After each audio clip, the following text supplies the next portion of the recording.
You have to be really intentional about putting a team together. I was in! Crawled out of the pile and started screaming. How good is Joey Bosa? Herbert, rolling, looking, throwing, end zone, touchdown! It's intercepted. Derwin James. Derwin was there. You got to be on a mission every day in the NFL. But even more than that, you got to be on a mission together. Great hands, Keenan Allen. The Los Angeles Chargers select Rashawn Slater. Asante Samuel Jr. Stop! Oh, I'm stopping y'all boys. That's what I'm saying. Intercepted. Picked up by Michael Davis. Explosion. Explosiveness from Eckler. There's Murphy. Boy, he blew that up, didn't he? It is picked off. Nasir Adderley. 50-50 ball is 100%. Mike Williams. Ochena Nwosu. And that will end it. Time to bolt up. Welcome to another edition of Chargers Unleashed. Jake Hefner and Dan Wolkenstein here with you from the LAFB Network. Today's show, of course, is being brought to you by Charger Bolt Family, MyBookie, UFC Fit in Temecula, and Golden Road Brewery. Oh, Dan. Just when you think it couldn't possibly get any worse. Oh. It's bad enough that we all had to witness a couple weeks ago with the Baltimore Ravens absolutely shellacking the Los Angeles Chargers and having to sit with those emotions going into the bye week. And then as things progressed on, you thought, okay, here come the adjustments. We made a couple of moves for special team free agency. You think that you're going to at least correct some of the mistakes that have haunted you the first several weeks of the season. And by God, I would have rather have gotten my ass kicked 10 times by the Baltimore Ravens than witnessing what I witnessed against the New England Patriots yesterday. Embarrassing, unprepared, same old phrases that have been associated with the Chargers with this particular game. Just overall disappointment. Dan, you were live there at the game. I can only imagine what your section there at SoFi was feeling during this time. It's taken me a bit to kind of get away from the emotions, although still raw. Normally, So I would also ask you how you're feeling, but I figured, screw that. Let's just get right into this. I don't know if I'm going to be able to make it through this without a curse word, but I'm going to try. They lost to the Ravens 34-6, and that loss felt bad. But, we got our asses kicked by the Ravens. Fast forward 2 weeks, we get our asses kicked by ourselves. And that old, ugly, here we go again feeling starts creeping up. And look, are we blowing timeouts at the wrong times? Are we missing field goals this week? No. But I really couldn't be upset with anyone other than the Chargers. And we're going to get into this, I'm sure, in depth. Because today, Jake, we have not only our takes, we also have a flurry of Chargers Unleashed hotline voicemails to get through. Again, for folks who have not got a chance to listen or to call us, feel free to call us anytime, 323-374-5651, and you can have your take or opinion on the next show. Jake, we have, I believe, 8 of them that we're going to get through today that you have not heard yet. Nope. So as we go through this episode, we will be sprinkling those in little by little. But overall, I think what was most disappointing, and there's a lot of disappointment to throw around, which we're about to go rapid fire here in a sec. The most disappointing was how much better this team is than the Patriots. And the Patriots literally didn't do anything. Hold on. Remember last episode, we talked about, what am I worried about the Patriots? There was nothing on the Patriots team that scared me on offense. Matt Judon scared me. And if we can somewhat contain their rushing offense, I think we're good. I say we somewhat contain their rushing offense. Their offense they gave up 17 points to their offense. We should have won that game, period. I was right about that. But our offense couldn't do a lick aside from 2 drives early on in the game. After that, it was a ghost town. And you asked how it felt live. I'm sitting there watching the team. Defense looked pretty good, all in all. Like, I was actually pretty impressed with our defense, aside from the fact that we couldn't get any more sacks than just 1, which we'll also get into. But our offense sucked yesterday. Flat out sucked. And people want to blame the coaching. People want to blame play calling. People want to blame the fact that, like, we don't have wide receiver depth, or we need more of an RB1 or whatever. No, stop. This team is way better than that. They don't need anyone else to come through that door to fix their offensive woes, aside from maybe one position, which I'm sure Jake would talk about for days, which is the offensive line. I don't think they need anyone else. That loss was fully on them. You saw drops, you saw penalties, you saw special teams, you saw miscommunication. You saw so much crap in that game. But the most disappointing part was just the fact that we lost to ourselves. And people want to, grasp for straws, Jake, and they're trying to, like, find the problem and the scapegoat and fire Tom Telesco. Bullshit. No. Like, enough of that. And you start to see the slander come out of Chargers Twitter real quick after 2 straight losses. I'm like, holding on to these receipts all season long. People calling for a wash Keenan Allen. People calling for Tom Telesco needs to be fired. Brandon Staley was the wrong choice. We need to hire Dable. We need another RB1 because Austin Eckler isn't it. What? Let's stop there. Because I literally could just go on for 45 minutes and just let this rip. But for you, what was the most disappointing part of that game? Just one. I say it was because we beat ourselves. What say you? It felt like a loss that the Chargers would have had from last year. I think that's why it looked so bad. That's why it looked so disappointing and unfortunately all too familiar, which is why I think everybody is reacting the way that they are. But Dan, you came off the bye, man. Bad luck. One thing that I will not shave any criticism for this team collectively, and I don't put blame on solely one person, coach or player alike, because it was a collective effort for what was put out on the field. But you came off the bye after getting demolished.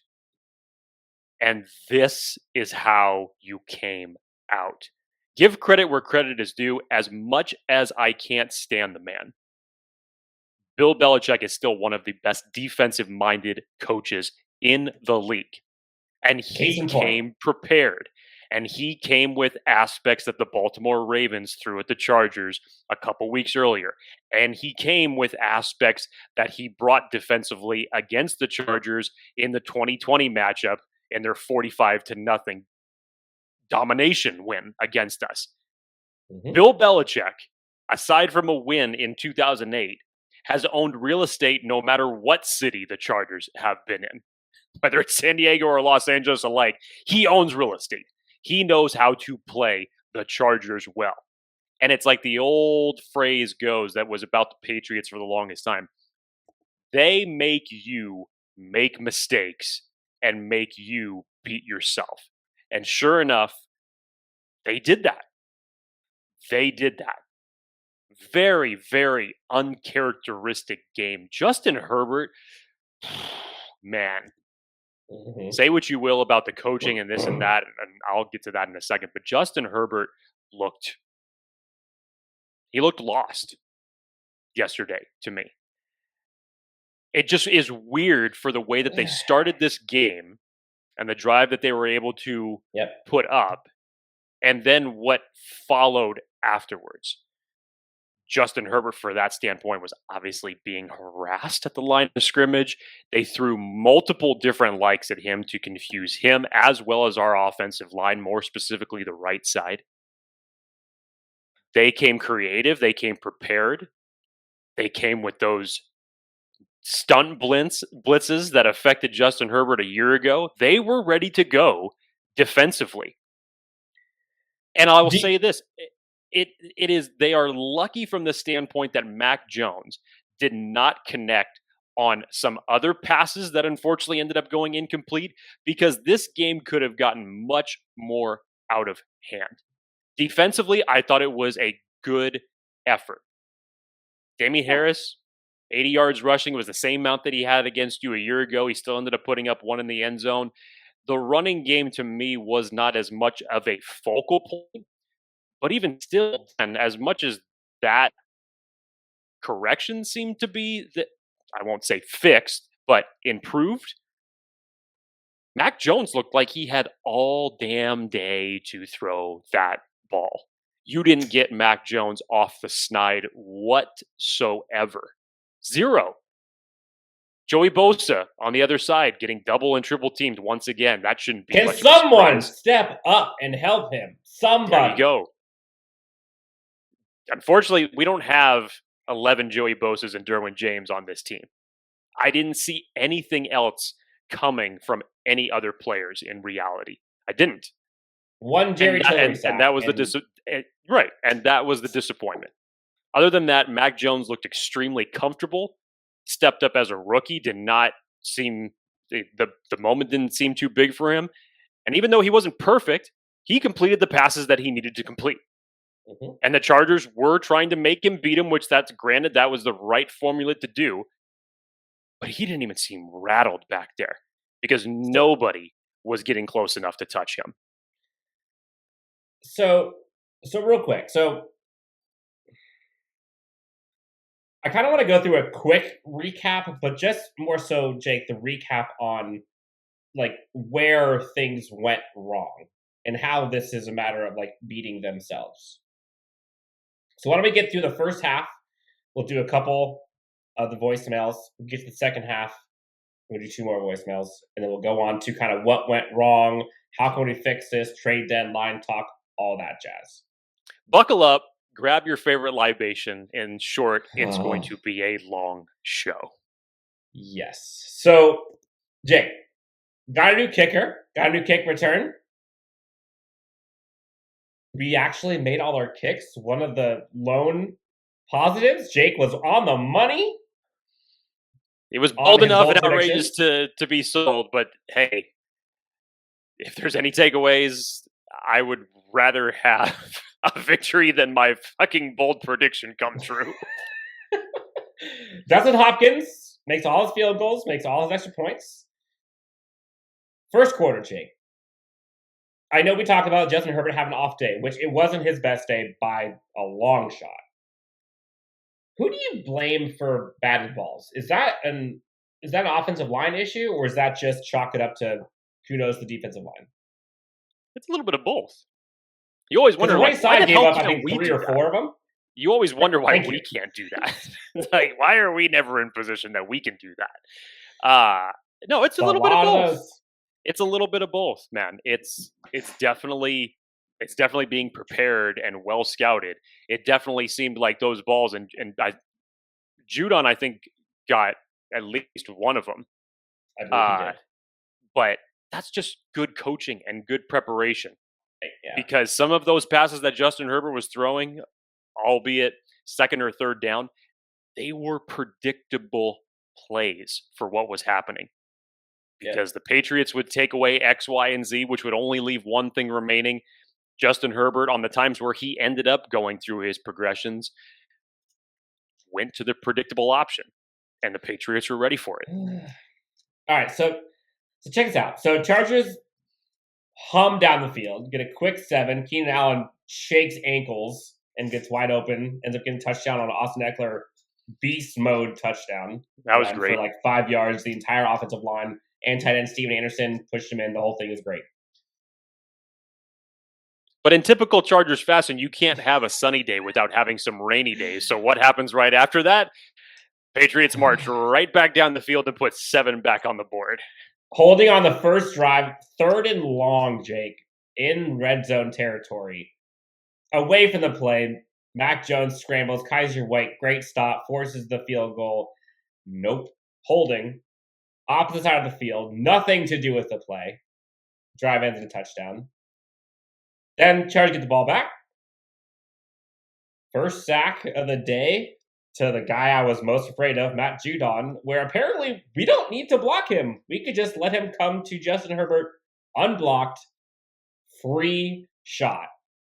Thanks so much. Come again. You and I could have been a better offensive lineman on that possession. I will not be that arrogant to say different, so I will say no. But Storm Norton had a bad. Go back and watch that sack. Literally, nobody is within 4 feet of him. They chipped down for whatever reason. No idea why. Donald Parham's like, what am I supposed to do here? I don't know. Great question. All right, second quarter. Chargers go up 14-7 with like 12 minutes left in the third. Wonderful. Then force them to punt, and you're like, okay, we can go up 21-7 here. 3 and out. Your man, Gunnar Olszewski, which we'll hear his name a lot, man, he had kick returns all day long. And none of them were, like, game scoring, but like 20, 30, he ended up 10, having 50. 80 punt return yards? Ridiculous.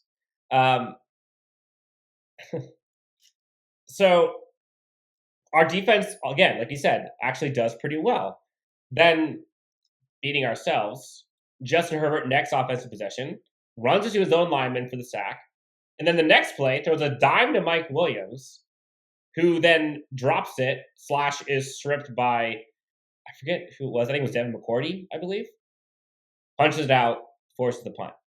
Chargers defense forces another 3 and out. Minute 50 left, deep in the second quarter. Chargers can go up 21-7 and the half. Great. What happens? Eckler tips the pass.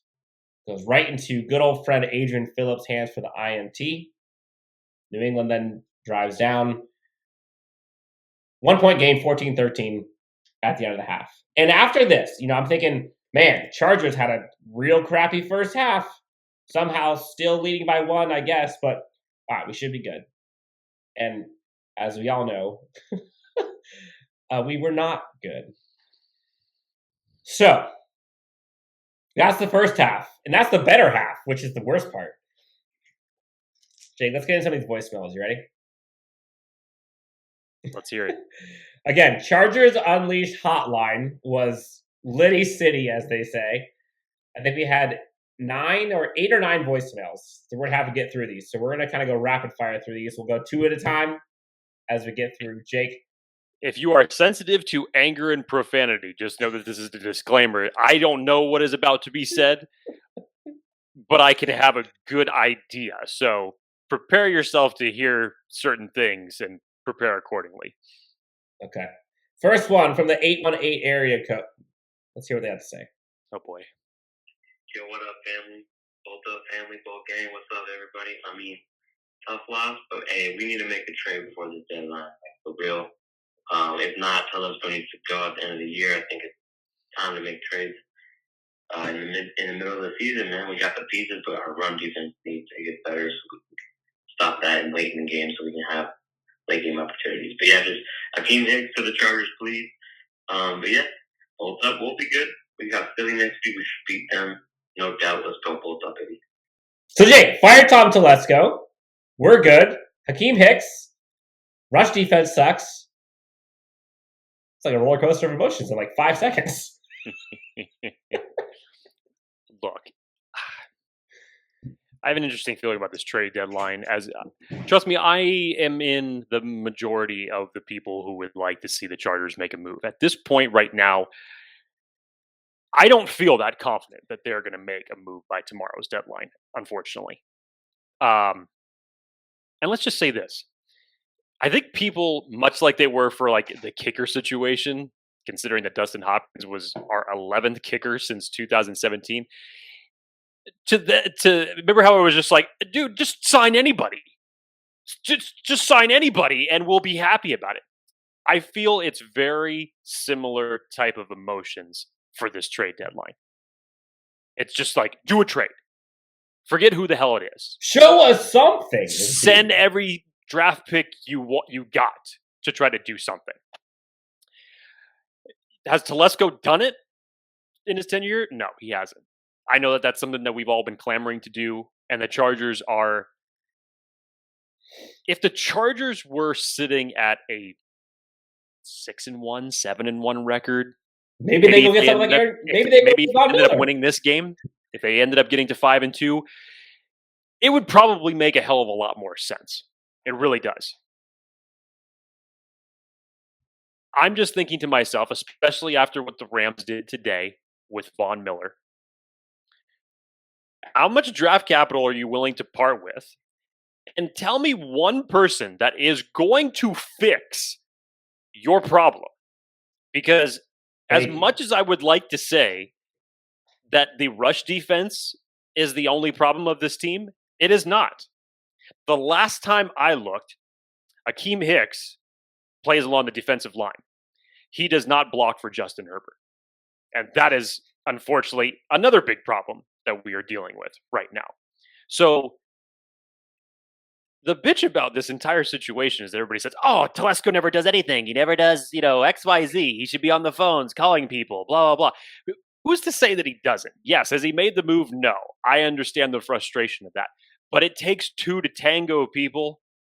It takes two to tango. Everybody was bitching about why Telesco doesn't make a move to... Jake, why did he go after Von Miller? Well, let's get the obvious out of the way. Denver would never deal Von Miller inside his own division. Number two, the Broncos are in a position that they need to rebuild and need to acquire draft picks, possibly for a certain quarterback in the future for them. So they're open to negotiations. Now, if you're the Chargers and Von Miller was available and the Broncos were dumb enough to give him to you inside your division for a second and a third round pick, I'm sure that would be the case. Hey, Dan, if you were Tom Telesco and I was the Jacksonville Jaguars and I called you up and I said, look, we really need some safety help, I'll give you our next 3 first-round picks for Derwin James. If I'm the Jaguars? If I'm the Jaguars calling you up. If you're the Jaguars, okay. If I'm the Jaguars. Ooh, I'm not. I don't want to. I don't want to. Right. But it's like, okay. You wouldn't do it, A, because it's a premium player. But you'd consider it. Now, if I was John Elway and I called you up and I said, we need some safety help and we want to give you 3 first-round picks for Derwin James, you're going to hang up that phone before he even gets done telling you that sentence. I'm giving them the number to Liberty Mutual. And all I'm saying is that, unfortunately, it takes 2 to tango here, people. It does. Mm-hmm. It is not solely just on one GM. Any one GM that would be irrational enough to come up with some bogus draft day style of a trade offer does not exist here. This isn't happening. So in that circumstance, if you know how much Tom Telesco values his draft picks, and that's fine, I can understand people having the criticism for that and wanting him to make a trade. But just tell me this. If it's not Akeem Hicks, and it's not a right tackle, who do you expect the Chargers to give away a buttload of draft picks for? And is it going to be enough to acquire a player that is going to immensely fix the issues that this team has? Because those are the type of players that the opposing teams don't want to give up. So who are you going to find? Your options in this circumstance are very limited.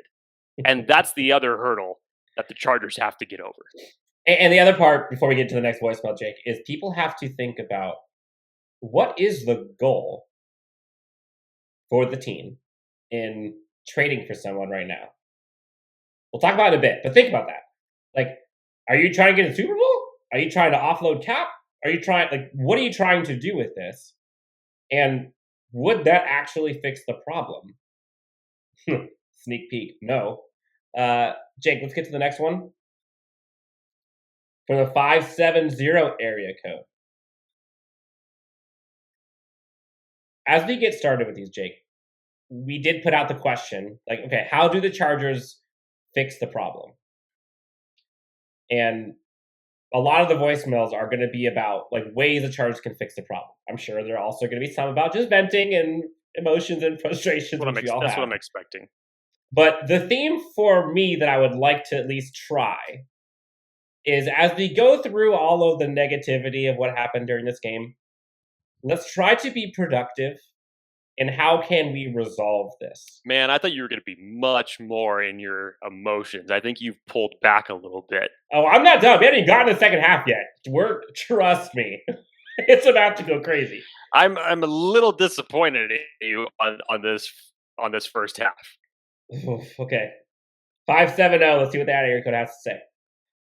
I mean, the biggest thing for the Chargers right now is they have to get help before the deadline. Like, if they don't get any kind of help for this run defense, then our season is pretty much over, because the best teams in the AFC have significantly good running attacks. And I also feel like the other takeaway from this New England game is that this offense has just not lived up to what we were told it was going to be. Joe Lombardi talked in the offseason about the type of throws Justin Herbert can make, and yet a lot of these slant calls, a lot of these first down running it, 2nd and 10 running it, we're just not seeing the type of play calling that would help Justin Herbert really utilize that arm strength and that accuracy that he has, especially on the deep throws that he can make. And then the final thing I would say is, I mean, this offensive line is pretty much what it's always been for Philip Rivers' entire career. It's hurt in so many different ways. And there's the holding call from Matt Filer. There's all these different mistakes from our tight end group, which is, supposed to help us out, but Jared Cook doesn't turn around. I mean, just that front line of scrimmage on both sides of the football has been really bad so far this year through 7 games, and we really need help on the defensive side of the ball. Okay, real quick. Shitload of problems, isn't it? Real quick. Guys, the run defense was not the problem yesterday. Like, it was It was a problem, but in like the priority of problems, that ain't it. Stop. Like, I think we held him to under 4 yards a carry. Like, that wasn't the issue yesterday. There's a lot of other issues yesterday, but that wasn't it. In terms of trade deadline, and Jake, we talked about trade deadline on the last voicemail. I think both of us would agree, if there was one position that we would like to go after, it would be offensive line. Would you agree? Well, at this point, it could be more than that. I think for the longest time we've been talking about something at the defensive tackle position, the interior defensive line. No, I'm saying most important position right now that I think could help the most. I would say yes. I would agree with that. Offensive line, all of a sudden, to me, has become more valuable than the interior defensive line. Again, I think getting Justin Jones was some help. It's obviously not the entirety of the answer that needs to happen with this team. But I think that's kind of your safeguard here as far as what this coaching staff, if they end up making a trade, I think that they would side more towards a right tackle, because it's either Storm Norton or Trey Pipkins at this point. I don't know yet what the team would like to do with Brendan Hymas. Brandon Staley's already been approached with that question several times, and they said that they're bringing him along. I don't know. I don't know. Obviously, something has happened in practice on the field since training camp that Storm Norton has obviously been second in line behind Brian Bulaga for that position. I don't think that we talk about enough how big of an impact Ode Ibushi going down for the year at the guard position has truly been and how it has affected the right side of that offensive line, because you are piecing it together essentially. What you have in reserve and how you've reshuffled that line, it's definitely been a factor the last 2 weeks. So what do you do? I was just thinking about this over the last 30 seconds, especially when the voicemail was playing. My approach on how people are looking at this trade deadline for the Chargers, think of a broken water pipe. And the first thing that you say to yourself is, not I'll call a plumber to fix it. I'm just going to take some gum and hopefully it plugs the leak. And that's not going to do it. And that's what I think that everybody is approaching with this mindset for this trade deadline. Akeem Hicks, if the Chargers were to trade for him right now, is it going to improve something? Yes. Is it going to take them to the Super Bowl and all of a sudden this run defense is going to look immensely different? No. If the Chargers go out and they trade for Andre Dillard with the Philadelphia Eagles, is it going to fix their offensive line problems? No, it's not. It's not. You might see some improvement here and there, but nothing is going to look perfect. And no matter what, with this fan base, people are still going to find a way to be irritated at something because there are more problems than simple personnel. And it showed the most yesterday that this team has had. And it sucks because it's fundamental problems. Excellent transition, Jake. Let's get into the second half, shall we? Go ahead. Okay. So, we've made it to third quarter. Chargers are holding on. 1 point lead. I texted you at this point and said, I don't feel confident. Nope. Yeah. That was about the time that I sent that text message. This is when the text messages start flowing in from Jake Hefner. Again, defense was good. 5 minutes into the drive, which, again, defense gave up a long drive to the Patriots to start off the third quarter. But it's one of those bend but not break, make him go down the field, and hopefully he can force a mistake. Alohi Gilman, forced fumble. Nazir Adderley recovers it. Chargers offense gets the ball right back. Sweet, we can go up 8 points. What do we do, Jake? 3 and out. Follow that up, Jake. Chef's kiss. Special teams comes reared his ugly head. Matt Judon hits the punter, Ty Long. Hallelujah. Trying to get the ball back. Nope. Kick catching interference. What? Why are you even anywhere near him? Not only does that take away a possession. Oh, but by the way, another kick return. Gunnar Olszewski then gets 30 yards on a on a punt return. Stealing possession again. 3 and out. Missed possession. 30-yard return. All in a minute.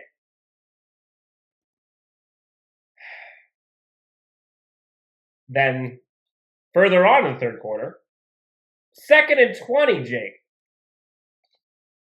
Your favorite. Let's give up a 15-yard screen or 50-yard draw play. That's going to work.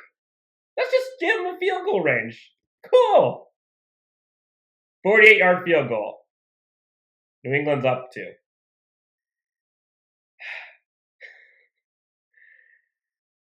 Oh, got any more in that gas tank? Oh, here we go. Late third quarter, Jake. Jeez.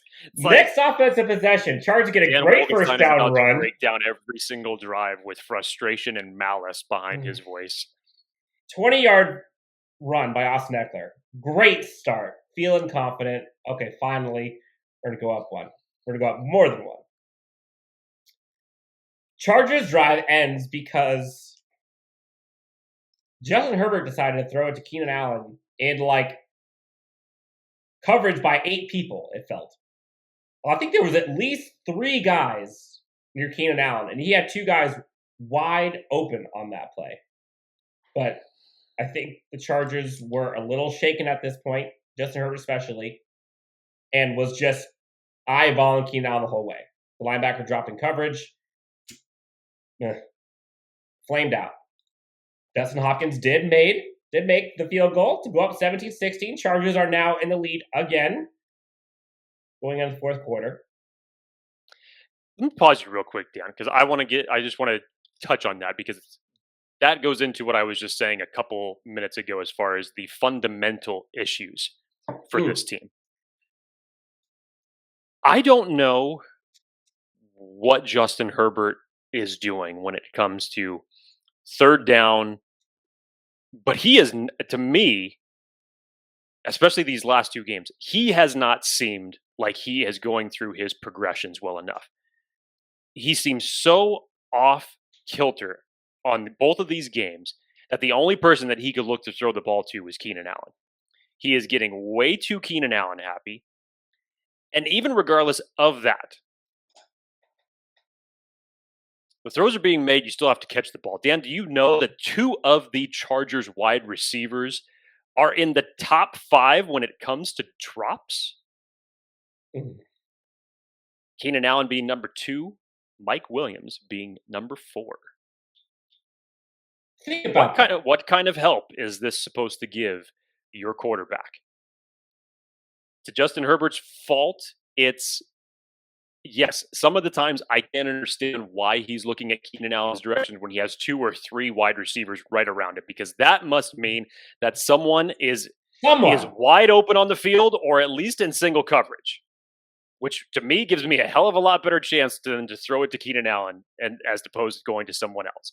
But at the same time, these wide receivers, Keenan Allen, Mike Williams, Jared Cook, even, I believe Jared Cook is second among tight ends in drops, if we're talking about drops. There's not any help being given to their quarterback. Austin Eckler had a ball that he should have caught that ended up getting tipped for an interception. There was just mistake on top of mistake on top of mistake happening yesterday. It's a good point. It's a good point, Jake, because you're not going to replace Austin Eckler. You're not going to bring in guys to replace snaps from Keenan Allen and Mike Williams. Like, they got to just catch it. Yeah. And that's the other thing to me is, look, Joe Lombardi and Brandon Staley's responsibility, I don't have their resume in front of me, but I could damn sure figure out that it does not include either of them going on the field and catching balls from Justin Herbert. I don't think that's on the their right resume. route that you're running as a tight end. Right. Which we'll get to. Their responsibilities for their loss in this game go only so far. You cannot blame the coaches for the drops and the miscommunications that they are having. That's on the quarterback, the wide receivers alike. That's their problem. And that's where they share blame in this loss. But it sucks because we're talking about fundamental issues. And it didn't just happen once. That obviously happens in every NFL game. It just seemed like this was a slow bleed of the same type of problems, drive after drive, opportunity after opportunity that the Chargers got throughout this game. If it makes us feel any better, like this feeling we have right now seemingly came every single week last year. And like some of the games we won in spite of, but still, like we felt this way every game. So glass half full, I guess it's not every game, but still, like this is nobody brutal. wants to relive 2020. And I think that is why, I mean, for a multitude of reasons, obviously, but nobody wants to relive the Chargers football in 2020. And I think this is why everyone is really hot right now, because that looked like a loss from the previous coaching regime. That looked like a team that was not prepared. And again, Dan, biggest thing, you had 2 weeks to prepare for this. You had 2 weeks to prepare for this. That's what we're going to get after 2 weeks getting your ass kicked by the Ravens. You're going to go out there and get your ass kicked by the... you kicked your own ass, which looked even worse. Yep. Let's go back to the Chargers hotline. We've got 858 area code. San Diego, I believe. Here we go. Here we go. Hey, just finished watching the game. It's kind of pissed off because I feel like one of the biggest issues we have is that our offense seems to be only receiver-wise and weapon-wise. We're only using like Jared Cook and Keenan Allen and Mike Williams. Like we're pretty much only using those guys. When we have like guys like Josh Palmer and number 15, Jalen Guyton, we have those guys who are also capable catchers, pass catchers. But then our offense is not feeding them the ball at all. And I feel like our run game is not as good as we thought. Like maybe we should use a better running back, but that's a different story. But I think the key thing that in our passing games we're too predictable in terms of our passing games, and yeah, and also the drop issue. I think drop issues can be fixed. Like with proper coaching, it can be fixed. Because I watched the Texans a few years ago, and then they had Will Fuller, and Will Fuller had great hands in the beginning, but his hands were coached up, and he was making catches and making contested catches, and he wasn't dropping balls at all. But then I think like guys like Keenan Allen and Mike Williams, they all should have the potential, or even the other guys like Jalen guys and those guys, they all should be able to catch balls like consistently. Like it's something that you can, like hands is something that you can definitely coach, and like it's not about making those fantastic catches. It's more about just making routine catches and being consistent. And like we're being way too inconsistent this year. So that's like some of my takeaways. That's what I felt like most. And I think there's definitely more, but that's the thing that I felt like. That's a fair assessment. You know, Brandon Staley said today in his press conference that Keenan Allen's problems with drops is a complete aberration, is an anomaly. Which is true. Normally, Keenan Allen is like super glue. The man catches everything that's thrown his way. And I'm not going to say that I'm overly concerned about Keenan. Hell, I'm definitely not going to say that he's washed. Like, give me a break. Because if we were to walk up right now and say, look, man, it's so easy. You throw the ball and you catch the ball. Any NFL player is just going to come up and smack you right in the face and make you think it's that easy. Yes, it's a hell of a lot easier said than done to say simply just catch the ball. But for me, if we want to highlight around Keenan Allen, the man is being draped by 2 or 3 defenders at almost all times. And this was one of the things that the Patriots made sure that they either took away or put the Chargers in a predictable situation, because they put the Chargers in 3rd and long very, very often throughout this game, which in the Chargers realm limits their playbook for what they call. They know Justin Herbert's tendencies. You look to your safety valve. You look at Mr. Automatic on 3rd down to catch the ball. And when he's not catching the ball, you got problems. Pack it up. But that's only one problem in itself, because if you get in the next 3rd down and long situation, you might want to look to someone else. You might need to understand that they're keening in on this tendency that you are starting to get predictable on. Look, remember when Tom Brady and Julian Edelman played for the Patriots and it would be like 3rd and 8 play? All of us sitting down on the couch knew who the hell it was going to. It was either going to one of 2 guys. It was either going to Gronk or it was going to Edelman. Most of the time, that was the case. And most of the time, they caught the ball. So when it's going in that type of a fashion, and, you know, don't go away from it. If it's not broke, don't fix it. Okay, good. But when it's broke and it's not there, you need to look to somewhere else to make it play. And to the second point that he was making, real quick, Dan, when he was talking about Jalen Guyton and Josh Palmer really not being involved until that final drive at the end of the game, which 100% agree with, where the hell were these guys throughout the game? I know that they were active. I know that they were on play calling. Yes. I know that they were active. I know that they were out there. I think we definitely need to see more of Josh Palmer. I expected to see a hell of a lot more from him throughout the beginning of this season, especially by this point in the season. But this raises the other question to me, because another player that has been talked about in trade talks with the Chargers has been one Deshaun Jackson. I asked the question, even if Deshaun Jackson is acquired by this team, based off of what you've seen, do you really expect Justin Herbert to throw him the ball? I'm just saying. I would hope so. I mean, yeah, but like, there's no evidence. You'd hope so. And it's a damn shame on one receiver that, does not like to, or at least Chargers fandom does not like to hear this name being brought up because it's a sore subject. But there was a certain player that was on this team prior to the beginning of the season. That was a pretty fast receiver and kind of a deep threat, and kind of worked. Almost went for a touchdown every time he got the damn ball. So there's an element to your offense that clearly has been missing.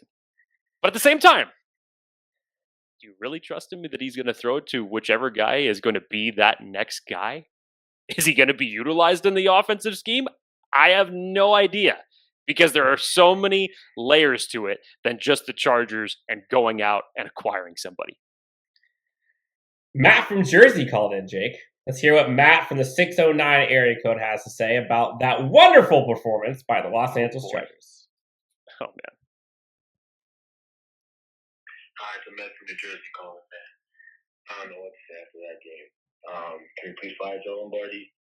Because every week he tries out the same offense, runs on first down, pass on second down, sets us up for the long third down, where we don't convert, and then the offense just looks stagnant. Can't blame Herbert.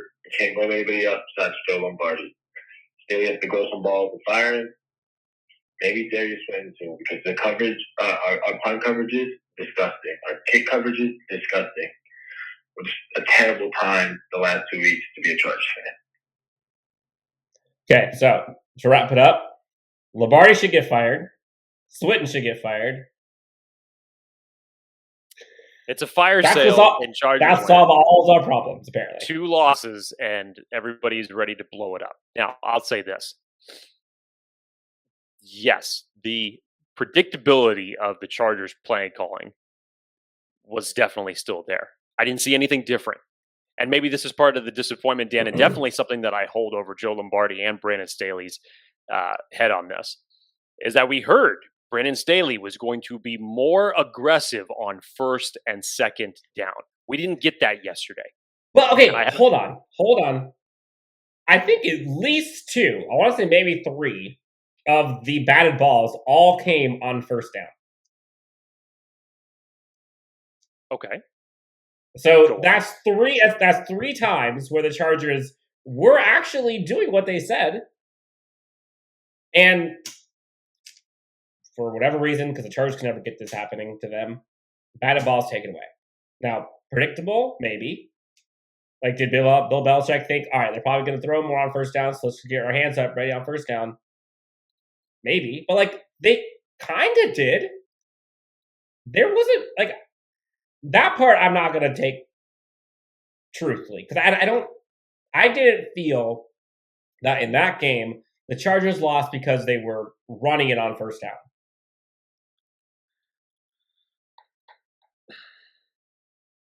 Like, there's a lot of reasons why they lost, but that aspect of play calling, I don't think was that much of an issue yesterday. Dan, if I remember the down correctly, I think it was 3rd and 7, maybe 3rd and 6. And it was the play where Justin Jackson broke a beautiful run. Mm-hmm. Beautiful run. If it wasn't for the moves that he put on that defender, he's getting stopped before he gets to the first down marker. And in my head, as that play is going along, before I see him break the tackles and ultimately take one, I thought he was going to the house. And ultimately, the Chargers ended up scoring on that drive, but he was the biggest reason that they were in that position. I thought to myself, wait, that's all you got for a third down play? So I'm more focusing on the play call itself than I am in the overall result. So I would have to say no. For outside of the first draft or the first drive that the Chargers did, and until the final scoring drive that they scored a meaningless touchdown on, that offense to me looked uninspired, flat, and absolutely just no idea of how they wanted to put their best foot forward. And to me, it looked the same every single time. Now, Is Brandon Staley going to fire Joe Lombardi? No, he's not. I'm sorry to disappoint you people, but he's not going to do it. Is Tom Telesco that doesn't mean he doesn't have balls either, by the way. Is Tom Telesco going to fire Joe Lombardi or Darius Swinton? I'm sorry, ladies and gentlemen. No, he is not. Okay?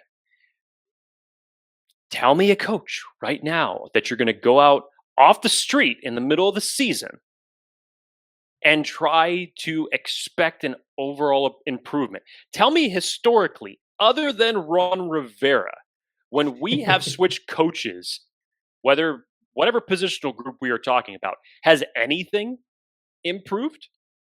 To my recollection, the Chargers have gone through a multitude of different coordinator combinations over the last several years when they've had certain guys fired and certain guys on their staff come up and then take the reins. Has it looked any different? No, it hasn't. You could say that Joe Lombardi is going to get fired tomorrow, and I guarantee you that there is not going to be anybody that's on this staff that's going to make this offense look dramatically different. You want to fire Darius Swinton? Great. Go out and tell me who the next guy is that's going to be out there that's going to vastly improve our vaunted special teams. And that's my point. I'll listen. If you have a viral replacement, tell me, because I don't know who it is. That was my point earlier. It's super easy to sit here and tell me like, oh, you should fire so and so, and you should get rid of so and so, and you should cut so and so. But like, what's your solution? You can't be like, oh, well, anybody's going to be better than Lombardi. No. And 3 weeks ago, you were saying Lombardi's going to be like the next coach in the NFL because of how great he's been. And all of a sudden, he's going to get fired. Like, come on. We haven't even gotten to the fourth quarter yet, Jake. Still on quarters? Yes. God. All right, last one. 619 area code. Shout out San Diego, by the way. Jonathan. Let's see what Jonathan has to say about this wonderful Chargers performance. Hey, Dan. Hey, Jake. This is Jonathan calling from Fullerton, California. Very disappointing performance by the Chargers today. The run defense still bad. Even with Justin Jones being back on defense, he did make some good plays, but it wasn't enough. Mike Davis and Asante got injured. Not worthy to lose like that. He didn't drop me a lot of passes, not being the elite receiver he is. Miscommunication with a lot of receivers. Jared Cook, interceptions turning into points for the Patriots. A lot of Justin and receivers committing a lot of errors on both sides. Lots of penalties. Need to get those cleared up. Some good. Joshua Palmer, we need to see more of him in the game. Justin Jackson's at 75-yard run. We might have a running back two, receiving back two. And we have a kicker, so that's great. Chargers are 4-3. They didn't get out. They didn't get blown out this week. Only lost by 3 points, so they're on the right track against the Patriots for now, I guess. On to the Eagles. Hold up. That was such a weird shift in how that call started and then how it ended. I mean, it was like he vented all of his emotions in that like 20 seconds. Like, okay, now I got all that out.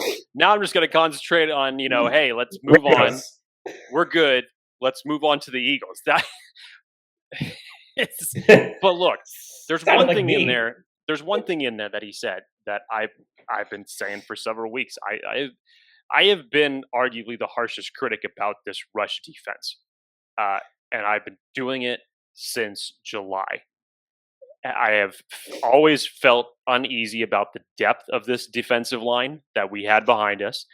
And Justin Jones obviously was a big part of that, because you take the top three, Jerry Tillery, Linval Joseph, and Justin Jones, he is without question the best run defender out of those three. And when he was out, this rush defense, while it still was not vaunted in defending the run, it took a big hit. And so the Chargers would hemorrhage some more when it came to defending the run. Justin Jones, ladies and gentlemen, I said this before he came back, said it weeks ago.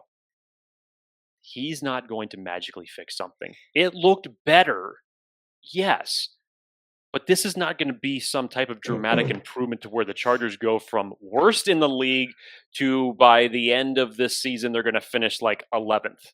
It's not going to be like that. They are going to remain at the bottom half of teams in run defense.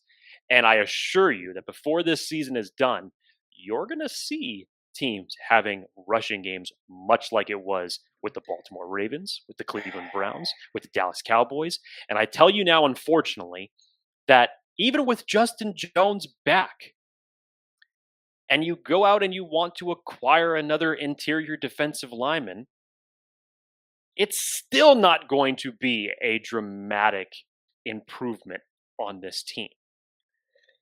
Oh, man. How are you going to fix this run defense? I advise you to start looking at your interior draft prospects for the NFL draft. Don't get Jake excited. Get me excited, because I love me some draft talk.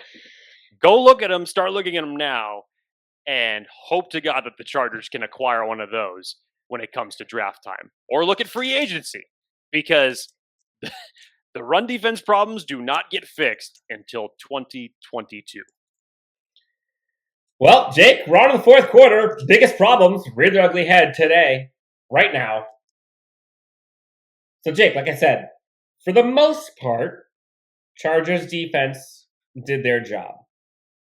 Aside from one drive, which we'll get to in a bit, unfortunately. Start of the fourth quarter, Chargers were up 1.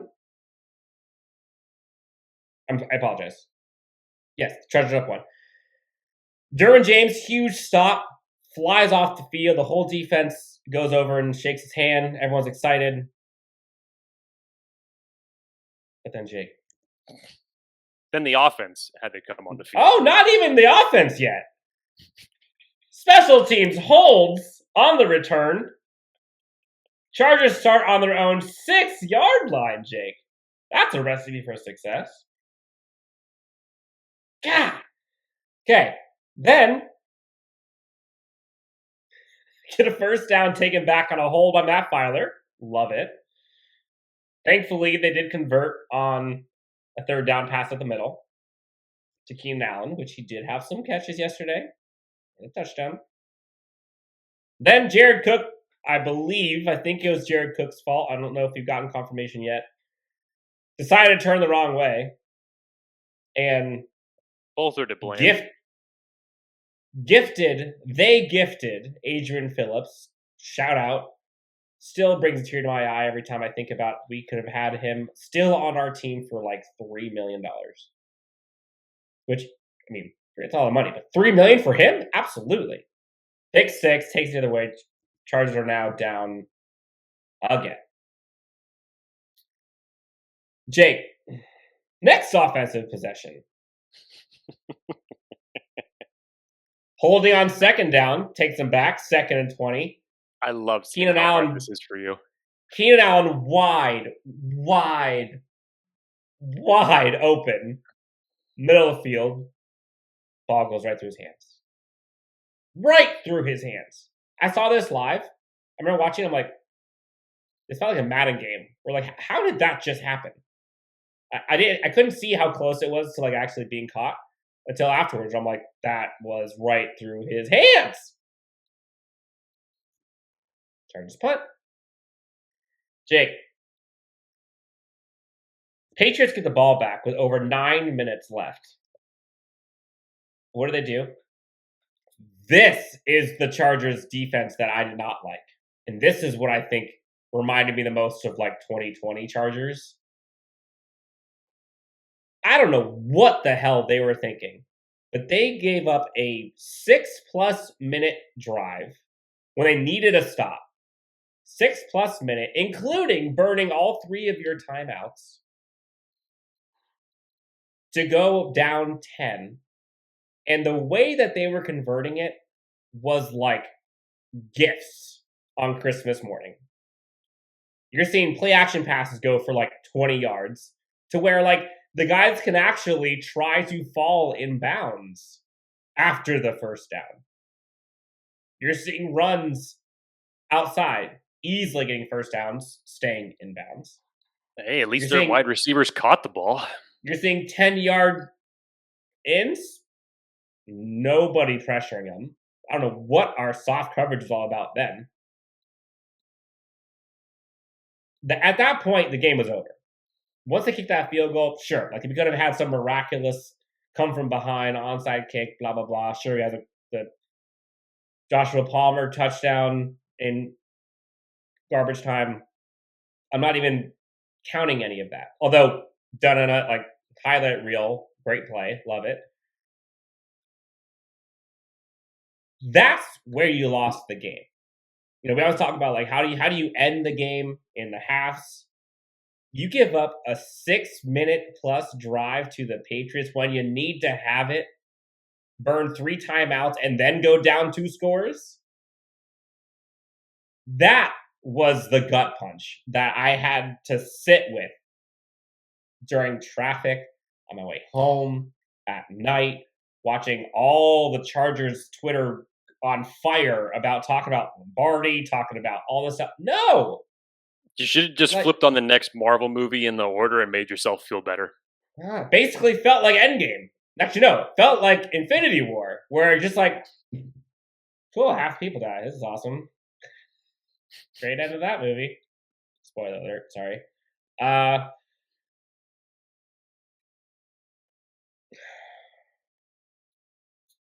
We have to criticize appropriately.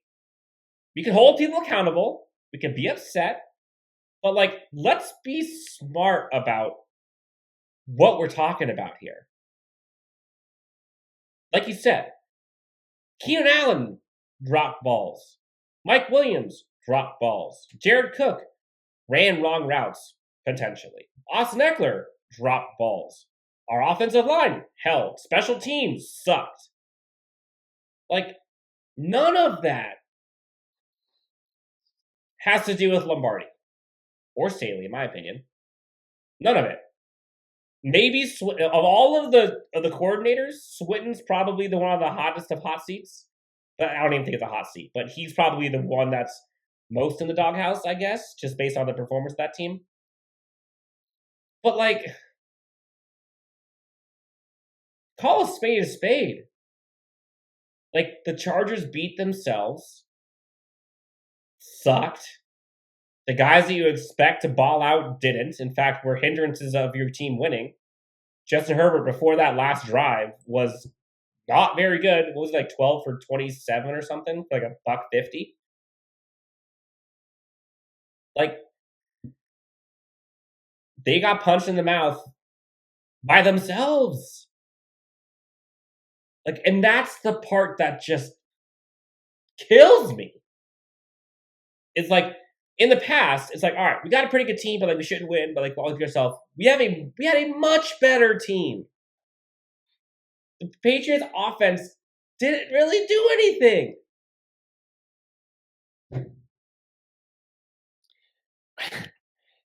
When you said punching him in the mouth, you just made me think, okay, Baltimore, it was like when Mike Tyson punched Allen in The Hangover and you were just out. It's like, okay, that made sense for that to happen. This one felt like Edward Norton in Fight Club, where he just kicks the living shit out of himself inside of his boss's office.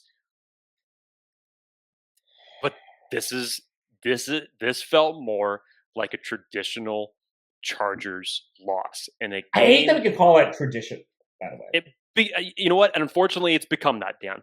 And that's what you have to be real about. And that's where you have to understand that people are all up in their feelings, because this is what they've had to endure. And that is why that I come to the defense of some of these criticisms that come out there, because they don't like hearing this type of phrase where it's, typical Chargers loss, or same old Chargers. Here we go again. This is what always happens. And with the New England Patriots, the way that they have absolutely destroyed the Chargers for the better part of a 20-year span, they make it look really bad. Really, really bad. Not 2006 bad, but they make it look really, it's just really rubbing salt in the wound. Right. Exactly. So that was a traditional type of Patriots win where they don't have to be perfect, but they can tread enough water and put points up on the board. And then at some point, they're going to get you. they're going to make you do something stupid that they're going to take advantage of. 11 points was scored off of turnovers yesterday. That's the game. If those things don't happen, we may be talking about a Chargers victory today. And you look at those 2 turnovers, again, this isn't like Eckler fumbled the ball and you could say, like, you know, you need to coach to hold on to the ball better. Like, tip pass, interception.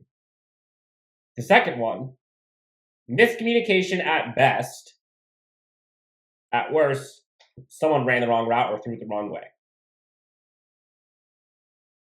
Turns into pick 6. Anytime you give up a defensive touchdown, like, you're probably not going to win that game. Chargers most of the time you don't. Dan, I think you need to transition just for a second. Let's just, table this for the next 30 seconds. Take a deep breath, collect your thoughts, because I know we still have a few more calls to get to. But let's give credit where credit is due, and that is not obviously with the Chargers, but that is with one of our great sponsors in MyBookie. If you guys tuned in to UFC 267, I'm sure most of you, because it was on ESPN Plus, Glover Teixeira, new light heavyweight champion, defeating Jan Blachowicz. Great fight. Did not see that coming. Wow. And if you're using MyBookie, hopefully you made some money off of it. But do not fret, because you get another opportunity very quickly. UFC 268 is this Saturday.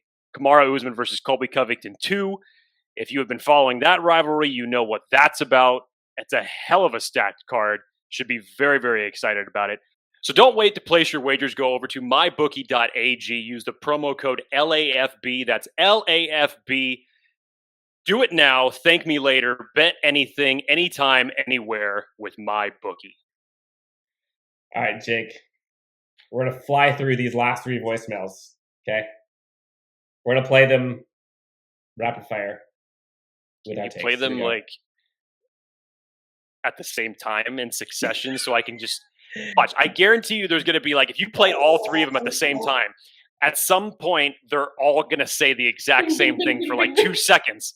They're all going to say, fire this guy. And then it's going to be fire that guy. At some point, they'll all be saying the same thing. Watch. Yeah, this week was totally on Lombardi. The play calling was atrocious, to say the least. No rhyme, no reason, just pointing and clicking on the play sheet, and it was terrible.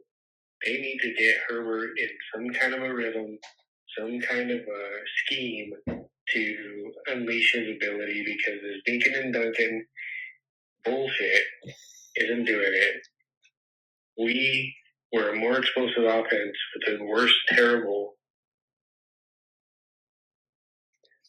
I think he got emotional and decided to just hang up right there. I think I know what he was about to say. If I'm correct, and I'm not gonna try to assume it, but he sounded like he was about to say that we were a more potent offense under Anthony Lynn. Oh, yeah. Steichen. That's what it sounded like. That sentence. That's where it sounded like that sentence was going. Which, look, you have to remember, nobody had any tape on Justin Herbert last year. Remember that. He was a rookie quarterback, came into a precarious situation, and nobody had any tape on him really to follow up trends for a good period of time. So what he was able to collectively do last year, while it was masterful and definitely Rookie of the Year worthy for what he put up, how much of that do you really give the coaching staff for the things that they did? And most of the time when Justin Herbert would have to be throwing like that, it's because the Chargers were either down by 2 touchdowns and they absolutely needed him to throw the ball. When your offensive line couldn't run the ball worth a lick, by the way, last year, you essentially had no running game last year. So you had to throw the ball. But to his point about Lombardi, I mean, how much more do you want to beat a dead horse? I mean, it was a flat game plan. Yes, it was atrocious. Yes, it sucked to see the same type of vanilla, predictable offense over and over and over again throughout that game. It was just like Chinese water torture. It was just little drip, little drip, little drip. You're going to sit here for the next 3 hours in a bunch of commercials and watch shitty Chargers football is what you're going to watch. And you're not going to move. And you're going to stand here right in front of the TV to watch it. That's what it felt like. So, look, every team has their bad games and their bad flows. Hell, Tampa Bay lost 4 straight games last year at one point, and everybody thought that was the end of Tom Brady. And look what the hell has been done since then. Mm-hmm. And we are now talking about a situation. Look, we are not the Jacksonville Jaguars. I would rather have this coaching staff than the Jacksonville Jaguars or the New York Jets or the Denver Broncos, or keep naming off the damn teams that are currently sitting below the Chargers right now. That was us. It was us. So look, you're still above 500 right now. If this was the other way around and the Chargers were 2-4 team, 1-5 team, 1-6 technically now, I mean, I would get your frustrations for that and say, blow it all up. Needs to be fired. And not one person would be wrong in this. But Dan, this shows you how starved this franchise is. I was thinking the same thing. For a winner. For a winner. It's like, if you watched it, this is a good example of it on the other side. Did you see the comments that came out from the Kansas City Chiefs? And everybody's saying, oh man, something is wrong in paradise now, because the entire fan base has apparently lost their minds. So much so to the point where the players have now seen it. And there were some... calling them out. There were some bad little things that were displayed publicly on Twitter between fans and players in that circumstance. But why is it like that, Dan? The Chiefs, who essentially over the last, not this season, but over the last feels like 5 years, only lose 3 or 4 games in a 5-year span, have been so accustomed to winning, going to the playoffs, have won a Super Bowl. And when you have a quarterback that has been basically gifted as the next big thing to succeed Tom Brady as the next quarterback of the next 20 years, and he's going to go off and he's going to surpass Tom Brady in Super Bowls and this, that, and the other. When you have so much hype around that, and then when you look what the Chiefs have fallen to, and strangely enough, the Chiefs are not even out of playoff contention yet. That's what I'm saying. And everybody wants to blow up what is happening over there right now. When you are so accustomed to winning, when things start to go bad, even for a short period of time, there's a great quote actually from The Dark Knight that Heath Ledger said. I think it's interrupt the establishment and introduce chaos and everything just implodes. Something like that. I'm paraphrasing. But, disrupt the establishment, introduce a little bit of chaos, and everything just goes to shit. On the flip side of that, Dan, the Chargers have not been the product of a winning franchise for a good period of time. Take away the 2018 season, where you made a little bit of noise in the playoffs and you were able to, put together a nice regular season record that season. But a majority of the time, this is why the term on paper, unfortunately, always seems to follow the Chargers. I haven't heard that term in a minute. And I don't like the term. We know Chris Harry hates the term. On paper is one of the worst things you could possibly say about talent on a football team. Because at the end of the day, it doesn't matter as long as you're able to execute on Sundays. As long as the W's keep entering that column on Sundays, it doesn't matter.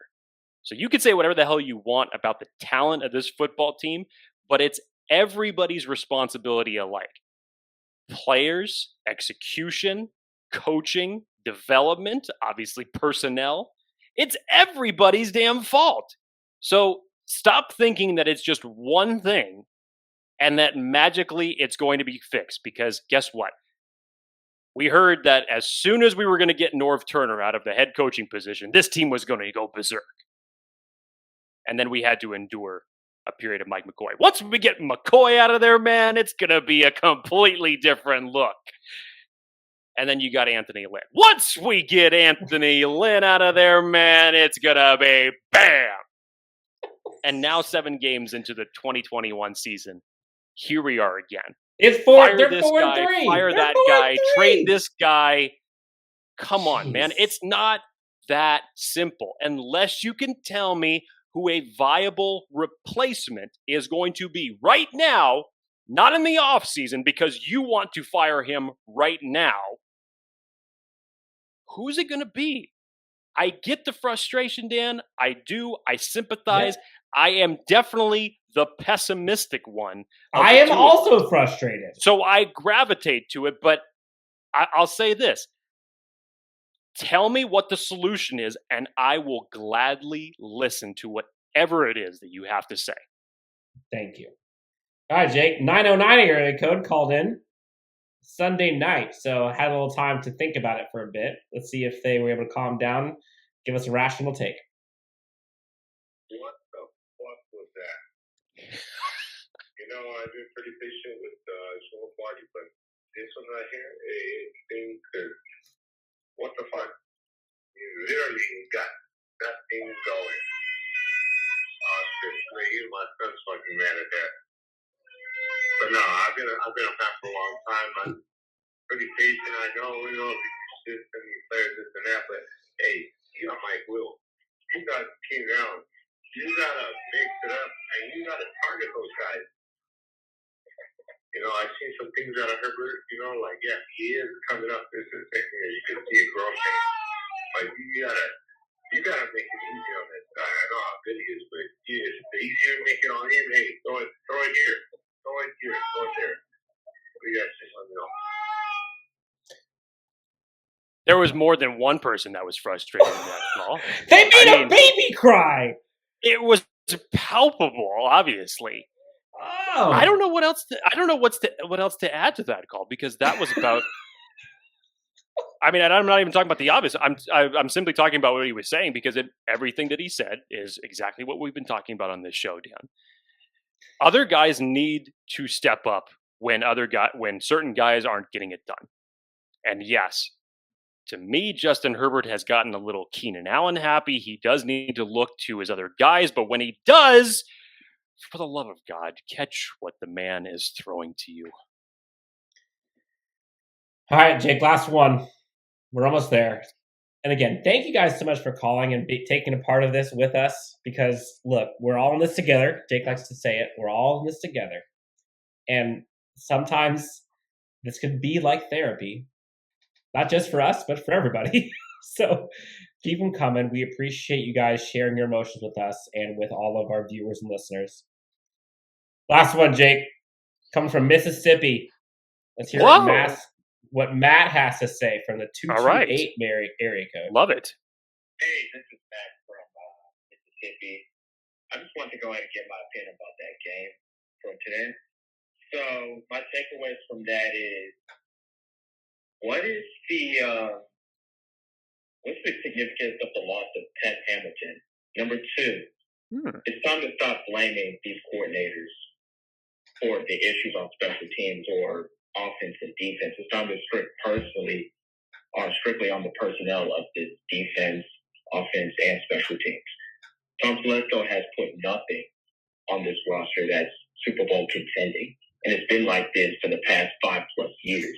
Sure, we could say that 2018 season was a breakthrough, but in my opinion, it wasn't Super Bowl contending just because we lost players and he did nothing to put together, pieces that can fix the defensive line. It's just crazy to me that the incompetence of this team is just due to Telesco's incompetence just to not put a Super Bowl roster together. It's been like this for too long. He needs to get fired. And now. All right. Thank you. Let me know what your take is. It's fair criticism. Strong words. It's fair criticism. I don't disagree with it at all because, yes, from a standpoint of personnel, and if we're going to highlight what he was talking about as far as the special teams go, yes, personnel is one thing. But I'll tell you this. Coaching and development is also another. It is.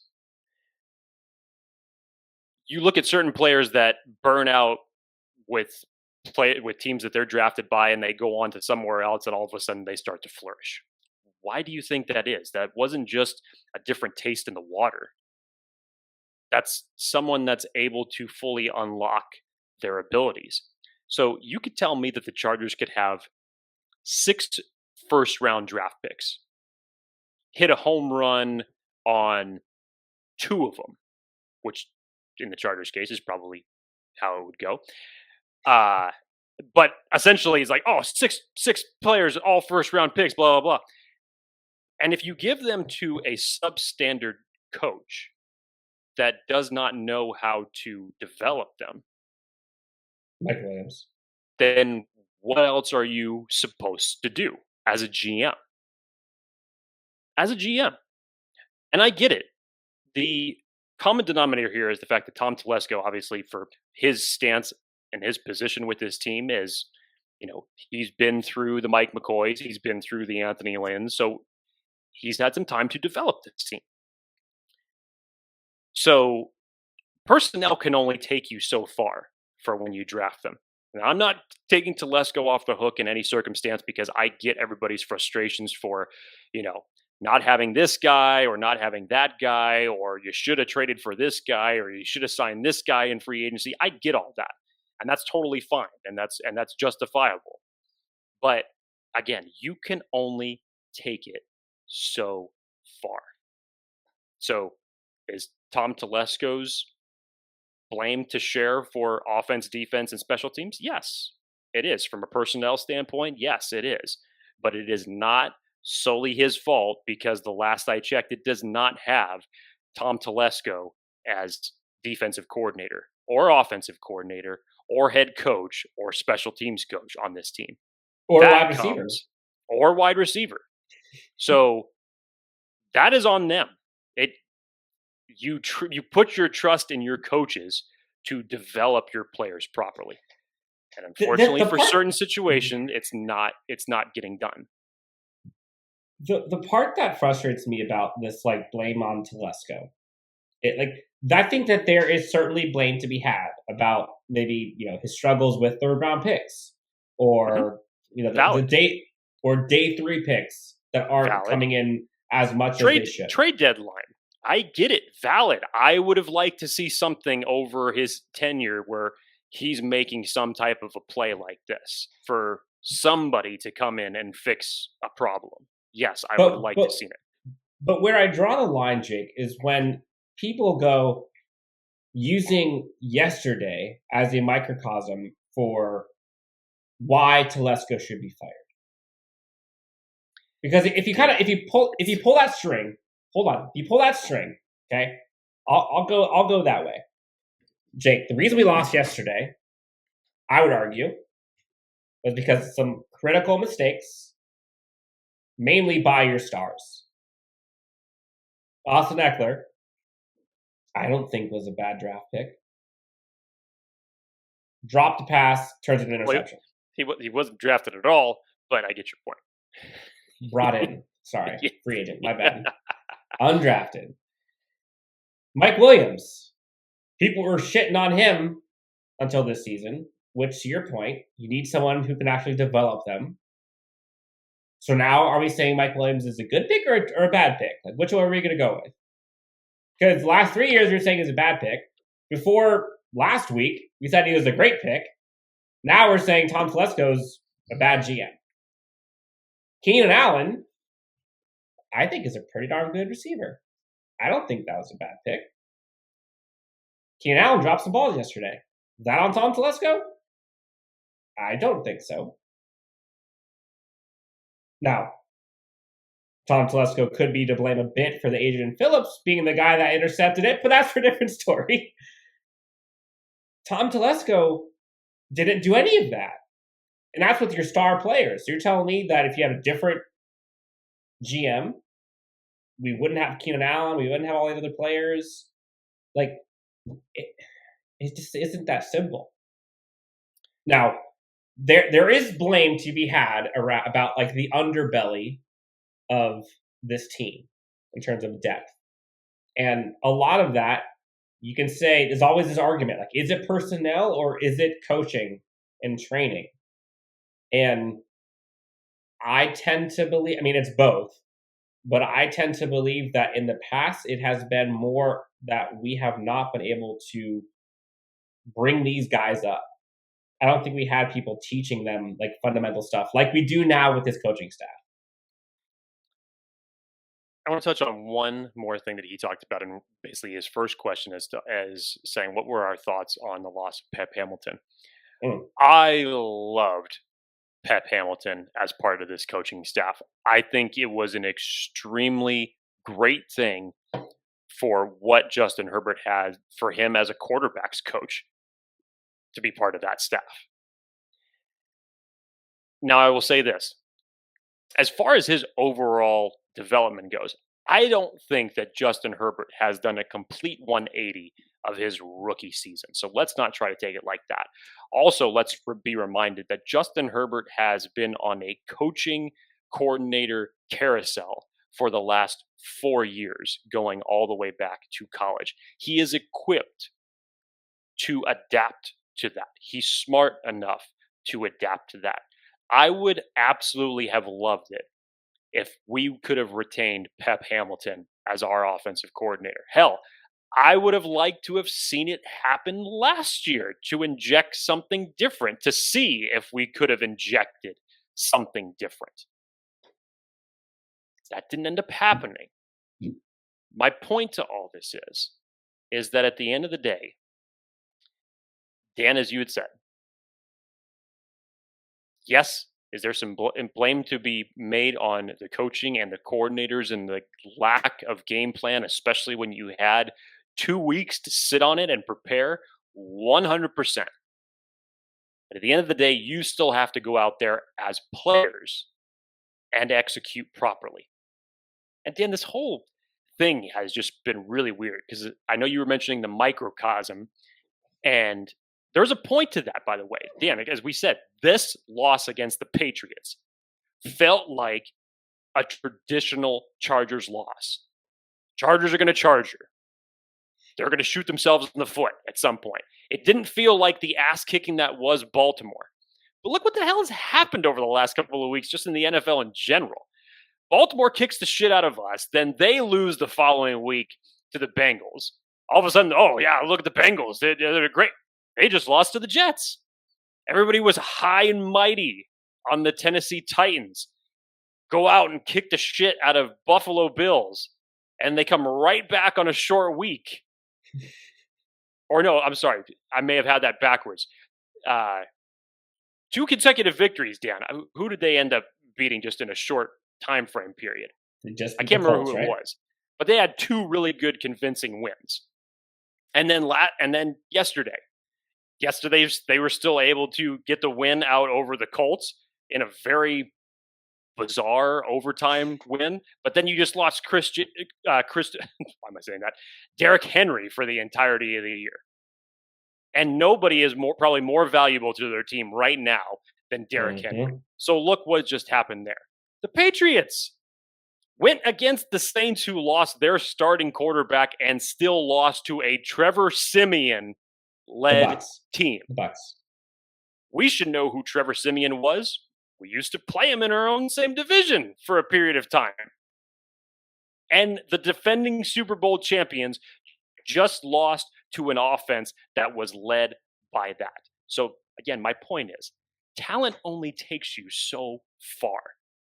At the end of the day, you still have to go out as players and execute the game plan. Now, sometimes, in our case, it really seemed like there was no game plan yesterday. And the execution was even worse. But it's It goes hand in hand. It really does. For the Chargers, the blame is everyone, people. And simply by saying, fire this guy, fire that guy, trade for that guy, I'm telling you right now, is not going to fix the overall problems. Now, the good news, Jake, well said, by the way. The good news is we got into the game coming up against Philly. Are you cleansed? Are you on to Philly now? No. I'm going to draw my sour off. You sounded so convincing when you said it. No. No. But the team has an opportunity to right their wrongs. Got a trade deadline fast approaching. We'll see if they do anything. On the spot right now, Dan. Percentage chance. Do the Chargers make a move tomorrow? Yes or no? Go. 20%. 20%. Yeah, that's fair. Because honestly, I think the way that they improved, the only thing I could see them doing is offensive line, and I just don't see why they do it right now. Because I think their problems are internal.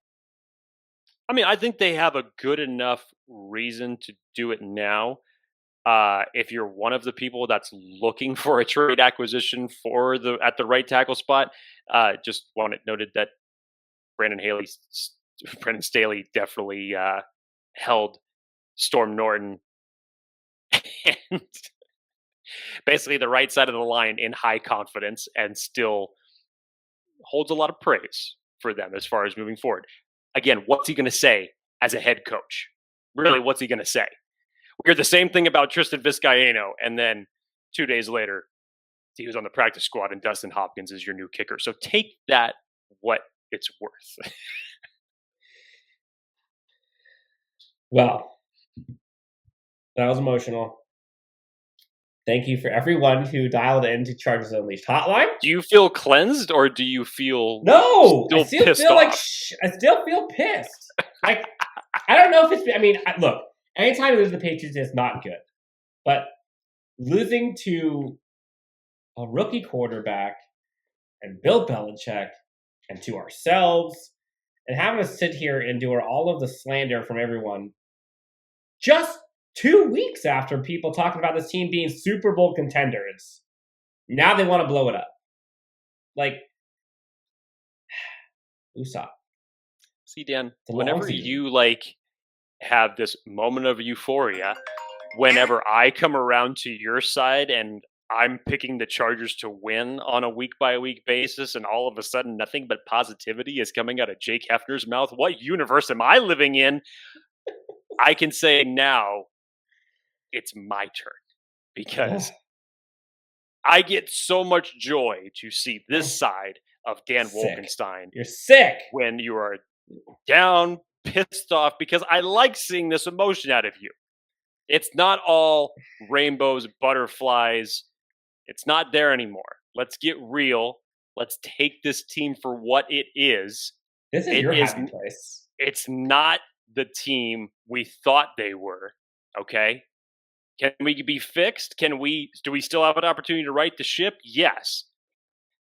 But I'm telling you right now, Dan, there are a couple more games on this schedule that I have circled, that I have talked about, that is a good chance that if we lose those games, we're going to be right back in this situation having this same damn conversation. So get prepared, get your mind right, because it's going to happen. I'll have no problem conceding to you and cheering for this team when they win, when it is deserved, when they go out and they execute properly, but just be prepared.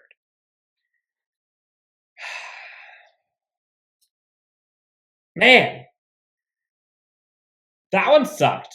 That one just flat out sucked. But look, we're in California. I still love this team. And I think they have what it takes to kind of get over this. Again, there's bumps in the road everywhere. How you kind of overcome that adversity, I think tells a lot about you. I put all my eggs in the Brandon Staley basket right now. I think he's the guy. And if there's anybody else, I'd rather have than him right now. And again, It's a young season. The Chargers are still above 500. Like, for as much as people want to be negative, like, there's a lot to be positive for, even if it does not feel like that right now. And, oh, by the way, Jake, everyone would have been very happy if at the beginning of week 1, we said, hey, would you take 4-3? We'd all take it. At least the people who didn't think we'd be going, 7-0, because that's realistic. So, like, chill. We got time here, okay? We just went up against 2 amazing defensive coordinators and arguably the greatest coach of all time. Now we get to go up against the Eagles. Can't wait! All right, Jake. You can find him at Jake D. Hefner. You can find myself at Chargers Homer. Be sure to subscribe, like, follow everywhere you can find us on YouTube, Spotify, and anywhere you get your podcasts. This has been a rough one, but it's also been a real one. We try to be optimistic when we can, pessimistic when we have to. Jake likes to be pessimistic all the time. But we also like to try to keep it real and not sugarcoat things when we can. So, for Jake Hefner, Dan Wolkenstein, LAFB Network, thank you guys so much for tuning in, and we'll talk to you next time as we preview the Philadelphia Eagles and the Chargers matchup. Talk to you soon, guys. Have a good one. You have to be really intentional about putting a team together. Crawl out of the pond and started screaming.